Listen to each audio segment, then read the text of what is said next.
来看高雄这款大台车，咱就爱闪较远的。高雄自市内发生2站拖帮车和奥多拜相撞意外，造成一个20岁大学生死亡。警方表示讲，拖帮车的驾驶无食酒，初步认为是这拖帮车被倒滑，却无让这直行奥多拜先过。不过这车祸原因阁需要厘清。画面倒边奥多拜车顶直行来到燕巢中兴路甲新城南路的路口，一台拖车敢若是无注意到这台奥多拜直接倒滑过来，奥多拜就安尼弄对车卡入去，造成骑车的20岁大学生当场无生命现象。来到事故现场，2台车拢也被刷走，其中奥多拜车头全毁，规台车已经看不出原底模样。附近民众讲，这搭工场济，接有大车速度紧，阁无守规矩，定发生车祸。车状况足紧，这车阁因为佮包括公路遐无，因为车大车车直接出入。红灯车顶伊来看车无车，伊就左转啊。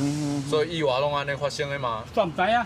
警方表示，大车驾驶是34岁姓施的查甫人，无食酒，初步判断事故原因是大车被倒滑，无让直行的车先过。而奥多拜也无注意到头前的状况，详细事故原因阁需要等待进一步的鉴定。